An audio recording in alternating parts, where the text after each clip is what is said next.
All right, let's talk about it. Busta Rhymes' When Disaster Strike album turns 25 today. And this has to be possibly one of his best albums of his catalog. And this really catapulted Busta Rhymes' status to another level as a hit maker in hip hop. Now keep in mind, The Coming was a successful album just by Busta Rhymes' original colorography, just by his distinct style. He brought an era of flamboyancy and brought a level of creativity that was often duplicated later on. In the first album, it had its bangers. Wow, You Got You All in Check. It's a Party with Zayn. Everything Remains Raw. Abandoned Ship. The Coming is just a straight up banger. So when Disaster Strikes dropped, it was more so a little bit more commercial, a little bit more grimier.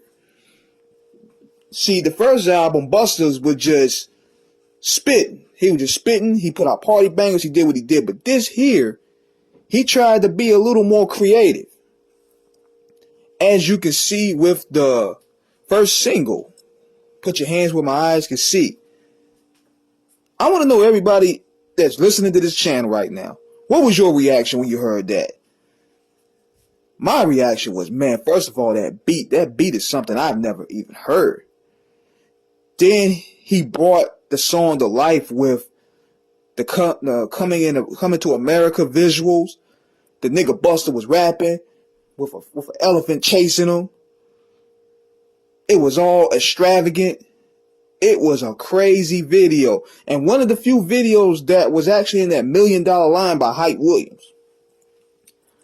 So, Put Your Hands Where Your Eyes Can See, he knocked it out the ballpark.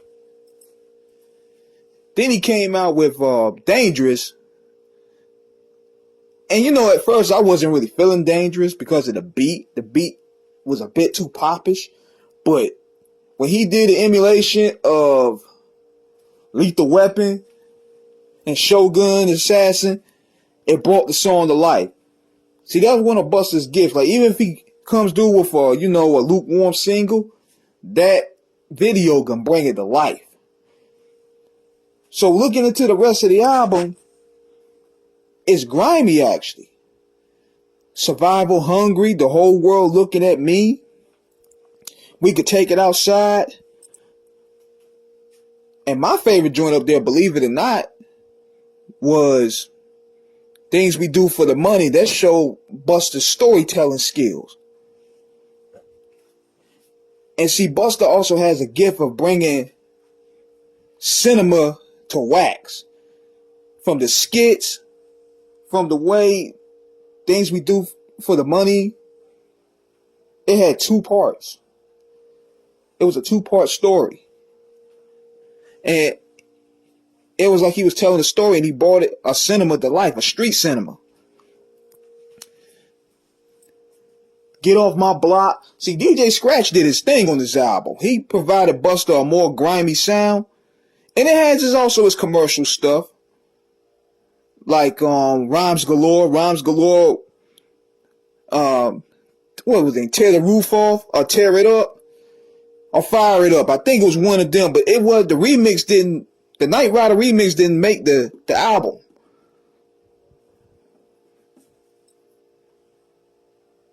Then he had the song, what else did he have? I'm trying to think off the head for that album. Body Rock, which was, it was pretty commercial because it had Puffy and Mace up there, but it was dope.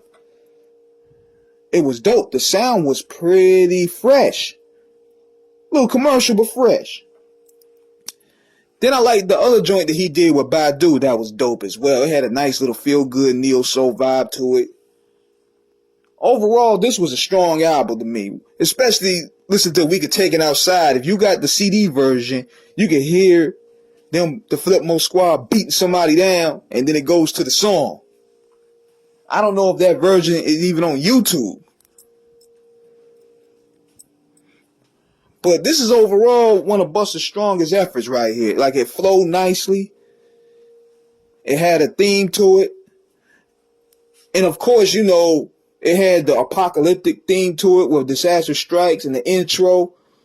And he had Lord Have Mercy predicting the future of humanity and all this crazy stuff. This album here was one of Busta's finest. Production-wise, lyrical-wise, guest-wise, it did its purpose. Possibly one of the best of '97, so definitely check that out. This is King Eric signing out. Holla.